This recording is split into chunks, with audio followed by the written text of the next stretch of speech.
नमस्कार किया। सारे देवताओं ने अंतिम पुष्पांजलि, सारे संत महात्माओं सब ने अंतिम विदाई दी। स्नान करके सभी लोग आए। 12-13 दिन तक श्री भरतलाल जी ने संपूर्ण विधि विधान का पालन किया है। ना तो कोई बेटा आज तक किसी पिता के लिए कर पाया था, न कर पाया है और ना ही कर पाएगा। श्री भरतलाल जी ने संपूर्ण विधि विधान 13 दिन तक किए। उसके बाद में रात्रि के समय में श्री वशिष्ठ महाराज जी ने मंत्रियों की मीटिंग बुलाई और मंत्री लोगों, क्योंकि कल सभा में निर्णय लेना है, इसलिए मंत्री को रात में ही बुलाया है। और श्री वशिष्ठ महाराज जी ने कहा कि कल सभा में कुछ भी होगा उसमें आप लोगों को केवल हाँ करना है, बोलने का काम केवल मेरा ही रहेगा, आपको अपनी एडवाइस देने की जरूरत नहीं है, गुरु जी ने कहा है। मंत्रियों ने कहा ठीक है। प्रातःकाल सभा लगी, सारे लोग आए, श्री वशिष्ठ महाराज जी आए और वशिष्ठ महाराज जी ने श्री भरतलाल जी से कहा कि भरत, रोने का समय नहीं है, ये संसार का नियम है। हानि लाभ जीवन मरण जस अवजस विधि हाथ। हानि लाभ जीवन मरण जस अवजस, ये 6 चीज विधाता ने अपने हाथ में रखी है, इन पर किसी का बस नहीं चलता है। जीवन में अगर हानि होना है विधाता के अनुसार तो होकर रहेगी, आप कितनी भी कोशिश करो। अगर लाभ होना है तो वो भी होकर के रहेगा, जीवन भी होकर के रहेगा, मरण भी होकर के रहेगा, जस भी होकर के। अब जस ये 6 चीज हमारे हाथ में ही नहीं है, और जो हाथ में है ही नहीं तो उसके लिए रोना धोना किस काम का, वो तो खाली भोगना है। तो श्री वशिष्ठ महाराज जी ने कहा कि 6 चीज बेटा हाथ में नहीं है। और वैसे भी आपके पिता श्री महाराज दशरथ जी की जो मृत्यु है ना, वो अफसोस के लायक नहीं है, वो रोने के लायक नहीं है, क्योंकि उन्होंने जीने और मरने दोनों का फल पा लिया है। जीते जी श्री राम जी के दर्शन करके रहे वो, और जब मरे तब भी श्री राम जी की छवि हो और मुख में श्री राम जी का नाम लेकर के गए हैं, इसलिए उन्होंने अपना जीवन पावन कर लिया है। संसार में वशिष्ठ महाराज जी ने कहा है कि जो पुरुष संसार में आकर के धर्म का काम नहीं करे, भक्ति का काम नहीं करे, परोपकार नहीं करे, सदकर्म नहीं करे, वो व्यक्ति अगर मर जाए तो उसकी मृत्यु रोने लायक है कि बेचारा गधे की तरह आया और गधे की तरह काम करते करते चला गया, जीवन में कुछ भी करके नहीं गया, तो उसको रोने लायक है उसकी मृत्यु। उस नारी की मृत्यु अफसोस और रोने लायक है जो नारी संसार में आकर के दिन भर केवल चुगली ही करा करे, इनकी बात उनसे उनकी बात इनसे, लड़ाना भिड़ाना जो काम करे, उस नारी की मृत्यु रोने के लायक है कि बेचारी ऐसी आई और ऐसी चली गई, जीवन में कुछ भी अच्छा काम नहीं करा है। परंतु आपके पिता ने तो सब कुछ पा लिया है, इसलिए रोने की आपको जरूरत नहीं है, कर्तव्य पालन की जरूरत है। इसलिए श्री भरत, मैं कह रहा हूँ कि अयोध्या की राजगद्दी को संभालो। तुम्हारे पिता ने श्री राम को वन दिया, वो वन में गए, आपको राजगद्दी का आदेश हुआ, राजगद्दी पर आप विराजमान होइए। श्री भरत जी ने कहा कि गुरुजी, प्रणाम करता हूँ आपके चरणों में और आपसे निवेदन करता हूँ कि मेरा समर्थन आप मत करिए। मेरे समर्थन करने वाले की किसी की भी हालत सही नहीं है। मेरा समर्थन सबसे पहले मेरी माँ ने किया था। मेरी माँ ने कहा था कि मेरा बेटा भरत राजा बने, ये मैं देखना चाहती हूँ। तो आज मेरी इस माँ की हालत को देखिए, विधवा साड़ी में बैठी हुई है, साड़ी का रंग ही बदल गया, खाली मेरा समर्थन किया है। मैं राजा बना नहीं हूँ, पर समर्थन करते ही अच्छी भली बनारसी साड़ी को खो गई और सफेद साड़ी पहन करके बैठी हुई है। सोचो अगर मेरा समर्थन नहीं करते तो क्या यह हाल होता। वेदा भी स्वीकार करके बैठी हुई है। मेरे पिता ने भी मौन स्वीकृति मानो दी, तो मेरे पिता का 3 दिन तेल की नाव में शरीर पड़ा रहा है। बताओ ऐसी गलती किसी की होती है जो 3 दिन तेल की नाव में पड़ा रहना पड़ा है। इसीलिए महाराज, जिसने भी मेरा समर्थन किया है उसकी दुर्गति हुई है। अब आप अगर मेरा समर्थन करें तो पता नहीं आपका भी क्या होगा। श्री भरतलाल ने रोते कहा कि गुरुजी, मैं इस राज सत्ता को स्वीकार नहीं कर सकता, क्योंकि अगर इस राजगद्दी को मैं स्वीकार करूंगा तो ये संपूर्ण धरती रसातल में चली जाएगी। तो गुरुजी ने कहा, भरत पागल हो गए हो? हिरण्यकश्यप रावण जैसे अत्याचारी सिंहासन पर बैठे, कभी पृथ्वी पाताल पर नहीं गई और तुम कार्य मेरे बैठने से चली जाएगी। श्री भरत जी ने कहा कि गुरुजी, रावण और हिरण्यकश्यप अगर सिंहासन पर बैठे भी है तो भी पृथ्वी इसलिए पाताल में नहीं गई क्योंकि पृथ्वी माता को उनसे कोई उम्मीद भी नहीं थी कि वो तो है ही ऐसे, और जो नालायक है वो लायक जैसा काम कर ही नहीं सकते, तो पृथ्वी माँ को टेंशन नहीं था। पर जो काम रावण और हिरण्यकश्यप ने करा है वही काम श्री राम का अनुज भरत अगर करे तो पृथ्वी माता किसका भरोसा करेगी? घर चली जाएगी। गुरु जी ने दूसरा प्रश्न किया कि बेटा 14 वर्ष के लिए बैठ जाओ, उसके बाद में राम जी जब आए सत्ता लौटा देना।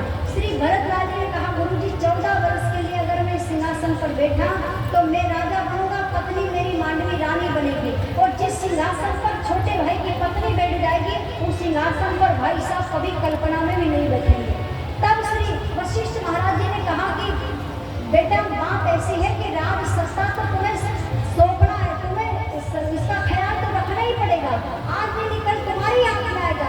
श्री भरत जी ने भी चैलेंज कर दिया कि भले आए गुरु जी, लेकिन मैं दावे के साथ कहता हूँ कि मुझे इसका पालन पोषण बिल्कुल भी नहीं करना पड़ेगा, ये मेरा भी आपको चैलेंज है। गुरु जी ने कहा कि मैं कह रहा हूँ तुम्हें राज सत्ता आज नहीं कल स्वीकार करना पड़ेगा, भले इस गद्दी पर नहीं बैठोगे पर करना पड़ेगा। श्री भरत जी ने कहा कि कुछ नहीं होगा गुरु जी।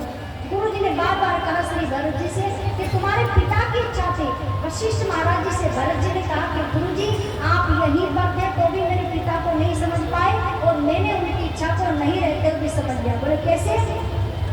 बोले मेरे पिता ने अंतिम भाषण में मेरी माँ को स्पष्ट कहा था, मैंने गुप्त जरों से सारी सूचना ले ली। अंतिम शब्द यह थे उनके कि अयोध्या के सिंहासन पर तो श्री राम ही बैठेंगे, और भरत मेरी संतान है, और मेरी संतान को मैंने दिव्य संस्कार दिया है, वो कभी भी राज सत्ता के लिए लड़ाई नहीं लड़ेंगे। ये मेरे मेरे संस्कार श्री भरत में है, वो कभी भी राज सत्ता के लिए नहीं लड़ेगा। ये तो तुम्हारी बुद्धि का काम है, तुम जो करी वो कभी होगा नहीं।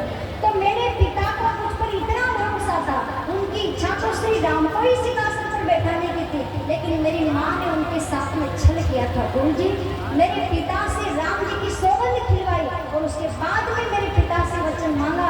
अब मरता क्या नहीं करता बेचारा, किसी राजा की खोपड़ी पर तलवार लेकर के खड़े हो जाओ कि या तो राजगद्दी अपने नाम लिखो, न हमारे नाम लिखो, नहीं तो अभी तुम्हारी गर्दन काट करके रख देंगे। तो ऐसी परिस्थिति में वो राजा बेचारा क्या करेगा? तो मेरे पिता ने मेरे श्री राम जी की सौगंध में बांध करके उसके बाद वरदान मांगे हैं। बाकी मेरे पिता की इच्छा तो श्री राम को ही राजगद्दी पर बैठाने की है। तो मेरे पिता की तो इच्छा यह है, और अगर आपके कहे अनुसार मैं इस गद्दी पर बैठ गया ना गुरु जी, तो मेरे पिता स्वर्ग में मेरे नाम से रोएंगे कि वाह भरत, मैं तो तुम्हारी माँ के वचन में बना हुआ था बेटा, लेकिन तुम्हारी कौन सी बाध्यता थी जो तुम इस गद्दी पर बैठ गए हो। इसलिए गुरु जी मैं जो कह रहा हूँ वही रियल में मेरे पिता की इच्छा है। अब गुरु जी ने मंत्रियों की तरफ नजर डाली। ये मीटिंग रात में क्यों रखी थी श्री गुरु जी ने? इसलिए रखी थी क्योंकि श्री वशिष्ठ महाराज जी तो संत है, ब्रह्मर्षि संत है, वो जानते हैं कि संतों के संत श्री भरत है, वो भरत की महिमा को जानते हैं, परंतु मंत्रियों की खोपड़ी में खिचड़ी पकड़े के अयोध्या का राज्य देख करके कुबेर जो है धन का देवता वो भी लज्जित हो जाता है। ऐसी राज सत्ता को पाकर के भला कौन मना करेगा? थोड़ी सी मनवार करेंगे श्री भरत मान ही जाएंगे। तो ये शंका मिटाने के लिए गुरु जी ने कहा कि कल सभा में कुछ मत बोलना, सब हो जाएगा। तो अब गुरु जी ने मंत्रियों की तरफ देखा, मंत्री लोग समझ गए, डरे कि गुरु जी हमारे खोपड़ी में जो पाप फल रहा था इनके प्रति वो गुरु जी जान गए। मन ही मन में क्षमा याचना करी कि हे गुरुदेव हमें क्षमा करना, हम श्री भरत की महिमा को समझ नहीं पाएंगे। गुरु जी ने इशारे में कहा आप समझ पाए? बोले हाँ। अब गुरु जी ने कहा कि तब श्री भरत बताओ कि आपको क्या करना है, कैसे आप क्या कहना चाहते हैं? भरत लाल ने यही कहा कि गुरु जी आप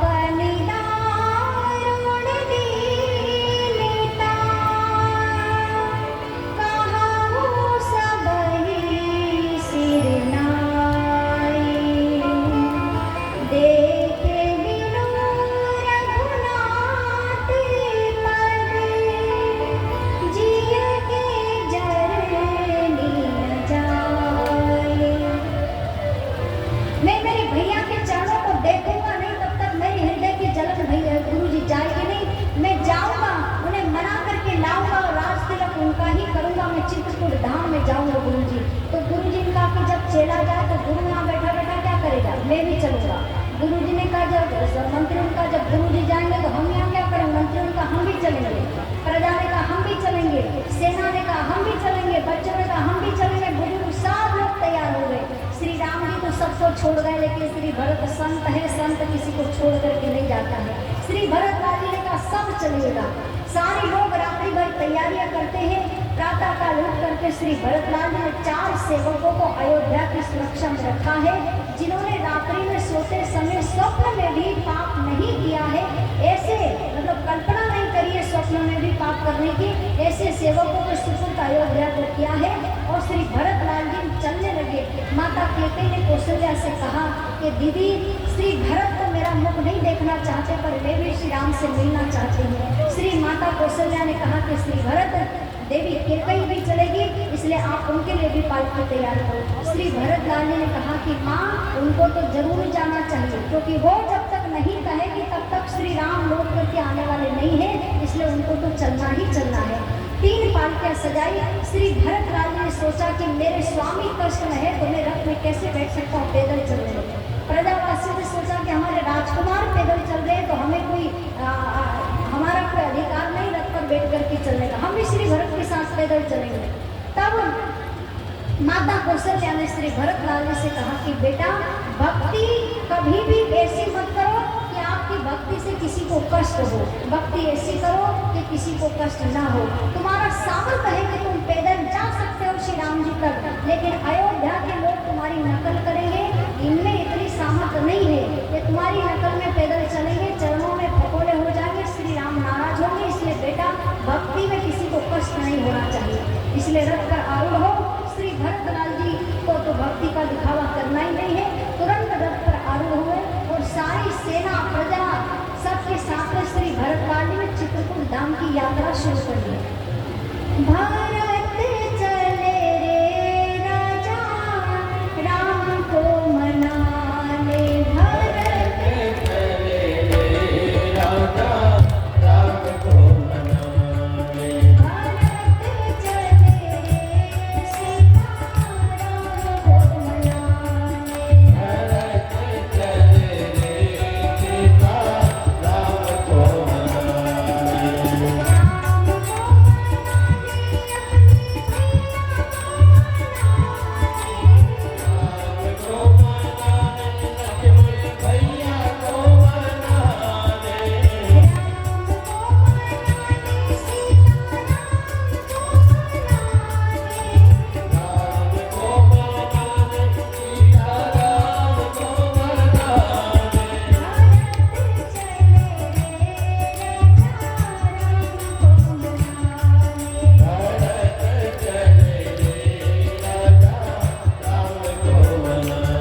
निषाद महाराज जी को कि महाराज श्री भरत चतुर्वेदी सेना के साथ में जा रहे हैं। ये नहीं पता है कि क्यों जा रहे हैं, पर जा श्री राम जी की तरफ है। तो निषाद महाराज जी ने सोच लिया कि अकेले जा रहे हैं, अकेले नहीं, प्रजा सेना तो है, साथ में चतुर्वेदी सेना भी है। तो सेना का नाम सुन करके निषाद महाराज जी को शंका हुई कि अगर कुछ और काम से जाते तो अकेले जाते, मनाने जाते तो अकेले जाते, पर सेना के साथ में जा रहे, इसका मतलब पक्के में श्री राम से युद्ध करने का ख्याल है, ताकि राम वहीं पर युद्ध में हट जाए और 14 वर्ष के बाद आए तो किला बड़ा होगा, इसलिए वही मामला निपटा ले। निषाद महाराज जी ने तुरंत घोषणा की कि मेरे कोल मिलो लोग, तुरंत जल्दी आओ। छोटी सी टोली है, ऊंचे टीले पर खड़े होकर के भाषण दिया अपने सैनिक लोगों को कि हमारी टोली श्री भरत जी की चतुर्वेदी सेना के आगे चवन्नी भी नहीं है, पर याद रखना आज राम काज में प्राण देने का अवसर आ गया है। अपने जीते जी गंगा पार श्री राम की श्री भरत जी की सेना जाना नहीं चाहिए, और मरना नहीं है, मरने से डरना मत, क्योंकि मर भी जाओगे युद्ध करते करते। तो देवराज इंद्र देवता से थाली लेकर के आएंगे कि देखो राम काज में मरे हैं, इनका आदर सत्कार करो, और अगर जीत गए तो श्री राम स्वागत करेंगे। दोनों परिस्थिति में जीना मरने से डरना मत, दोनों में फायदा है, इसीलिए युद्ध करने की तैयारी करो। अब इन्होंने बिना ही सोचे समझे भाषण भी दे दिया और युद्ध की तैयारी आगे हो गई, चलने की भी तैयारी हो गई। एकदम से किसी को छींक आई तो सारे लोगों ने अपना अपना मत दिया। अब सब एक से एक बैठे हुए थे, किसी का छींक का मतलब है कि युद्ध करो, विजय जरूर होगा, किसी का ये करो, किसी का वो करो। एक बुजुर्ग व्यक्ति बैठा हुआ था, उसने कहा कि सबकी सुन ली महाराज, अब मेरी सुन लो। क्या बोले? बिना सोच समझ करके जो कार्य करता है वो व्यक्ति हमेशा पश्चाताप ही करता रहता है, हाथ में कुछ भी लगने वाला नहीं है। आप कह रहे हैं कि श्री भरत युद्ध करने जा रहे हैं, और इसका कोई प्रमाण है आपके पास में? और बिना प्रमाण के अगर आप श्री भरत पर आक्रमण करोगे, और यदि श्री भरत मनाने जा रहे हो तो ये राम काज में ही श्री राम अपराध हो जाएगा। इसलिए सावधान, पहले श्री भरत की मति का परीक्षण करना आवश्यक है, उसके बाद ही आप ये सब सिस्टम जमा सकते हो। तो श्री निषाद महाराज जी ने कहा कि सेना के साथ में जा रहे हैं, तो श्री उस बुजुर्ग व्यक्ति ने कहा कि आप भी राजा हो, तो आप में इतनी बुद्धि नहीं है कि राजा जब दूसरे राजा को अपने उत्तराधिकारी चुनता है और राज तिलक सिंहासन पर बैठा करके करता है, तो जिस टाइम उसका तिलक होता है उसी टाइम सेना की चाबी राजा के चरणों में डालना पड़ता है। तो ये भी तो हो सकता है कि श्री राम का राज तिलक करने जा रहे हैं, इसलिए पहले परीक्षण करो। निषाद महाराज जी ने कहा कि ठीक है, परीक्षण कर लूँ मैं अपने हिसाब से। 3 टोकरियों में भोजन रखा है, पर समस्त मनुष्य ये 3 गुणों में रमता है, सतोगुण, रजोगुण, तमोगुण। तो श्री निषाद महाराज जी ने 3 टोकरियों में भोजन रखा, सतोगुण में फल आदि, रजोगुण राजपाट वैभव का जो प्रदर्शन करता है उसे रजोगुण कहते हैं, तमोगुण में मछली आदि तामसी गुण में रखे हैं। निषाद बुजुर्ग व्यक्ति ने ये क्या कर, निषाद महाराज जी ने कहा मैं राजा हूँ, साम दाम दंड भेद 4 नीतियाँ राजा के पास में रहती है, और मैं मेरे हिसाब से परीक्षण कर लूँ, आपका कहना मैंने मान लिया है। 3 टोकरियों में भोजन तैयार कराए कि जिस टोकरी को श्री भरत स्वीकार करेंगे मैं मान जाऊंगा कि ये इस बुद्धि से लड़ाई करने जा रहे हैं। आहार का मनुष्य जीवन पर बड़ा प्रभाव पड़ता है, इसलिए संत महात्मा शास्त्रवाद और कहते हैं कि जैसा खाओगे वैसा बनेगा मन, और जैसा मन बनेगा वैसा ही आप लोग कर्म करोगे। इसलिए जहाँ तक हो सके शुद्ध आहार करना सीखो। श्री निषाद महाराज जी ने 3 टोकरियां तैयार की, और बुजुर्ग व्यक्ति हंस करके कहा कि बोले 3 सजाओ कि 10 सजाओ, श्री भरत की नजर तुम्हारी टोकरी के ऊपर पड़वे नहीं करेगा, पड़ेगा नहीं, क्योंकि श्री भरत लाल जी की नजर तो कुछ और ढूंढेगी। निषाद महाराज जी चले 3 टोकरियां लेकर के, और बोल भी अपनी सेना से कहा कि अगर श्री भरत इन तीनों टोकरियों में से फल वाली स्वीकार करेंगे तो मैं मुस्कुरा दूंगा कि भाई मनाने जा रहे हैं, नीचे चढ़ाओ। मुस्कुराने से समझ जा रहे कोड वर्ड है। और अगर वो तामसी वाली टोकरी स्वीकार करी तो फिर बिना सोचे समझे बांध चला देना, पक्की बात है, युद्ध करने जा रहे हैं। तो यह कह करके निषाद महाराज जी चले सबसे आगे। तो इस रथ पर श्री भरत जी के साथ में श्री वशिष्ठ महाराज जी हैं। अब वशिष्ठ महाराज जी को देख करके निषाद महाराज जी ने दूर से लंबा साष्टांग प्रणाम किया कि संत महात्माओं पर हमारी परछाई भी गिरे तो इन्हें डबल स्नान करना पड़ता है। तो जैसे लंबा साष्टांग प्रणाम किया निषाद महाराज जी ने दूर से, तो श्री भरत लाल जी ने कहा कि गुरु जी ये दूर से प्रणाम करना है इतना विनम्रता से, आपको कुछ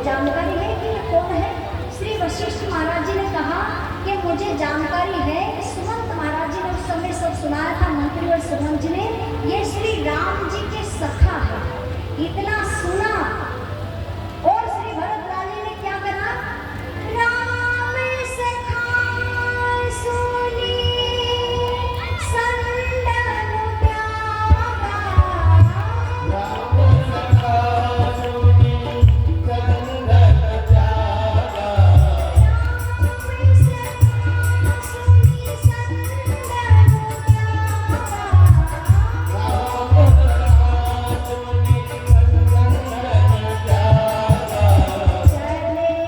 उतरे उगत अनुरागा,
बोले श्री भरतलाल की।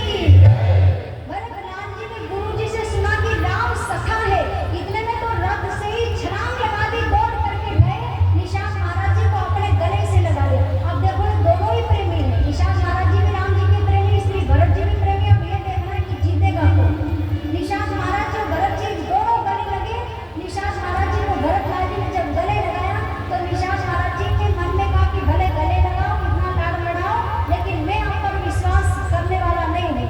श्री निषाद महाराज जी ने इशारा किया भरतलाल जी की तरफ के 3 टोकरियां हैं सरकार, भूखे आए होंगे अयोध्या से, कौन सा फल, कौन सी टोकरियां आपको अच्छी लगती है।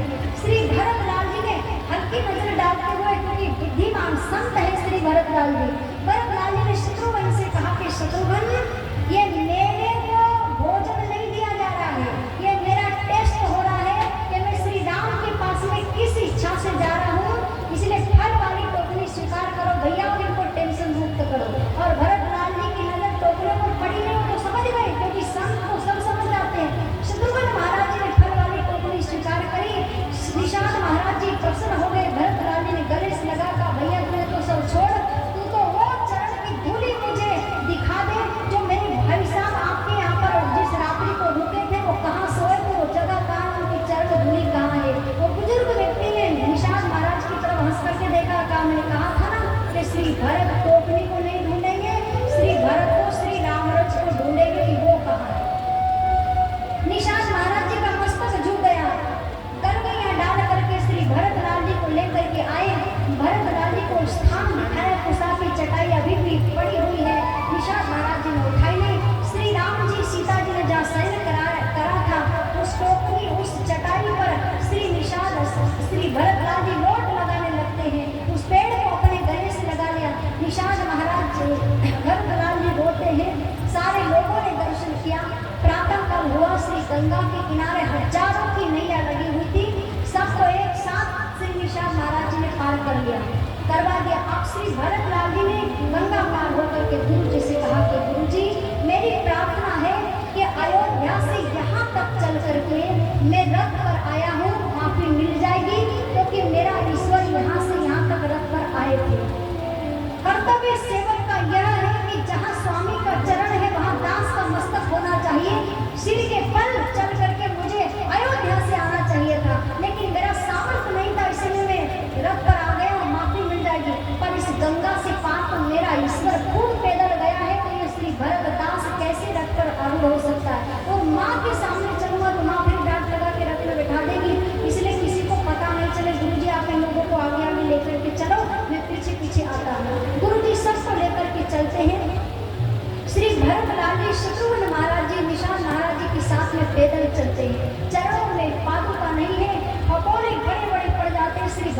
के चरण में। और इधर प्रयागराज इतने प्रसन्न है कि आज मैं धन्य हूँ।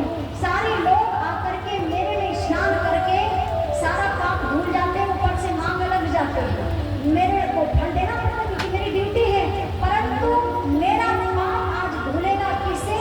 बोले संत महामहिम संत शिरोमणि श्री भरत के चरणों का प्रक्षालन करूंगा ना तो मेरा जल मेरा पाप धुल जाएगा। कि आप हम सब लोग जो जल में डुबकी लगाते हैं तो उनका पाप ही छोड़ के काला करके आते हैं जल को, पर जल भी रोया कि मैं शुद्ध कैसे होगा? तो श्री राम जी ने कहा कि जब संत महात्मा कुंभ में आप पर डुबकी लगाएंगे उस टाइम आप पवित्र हो जाएंगे। तो भला श्री भरत जी से बढ़कर के संत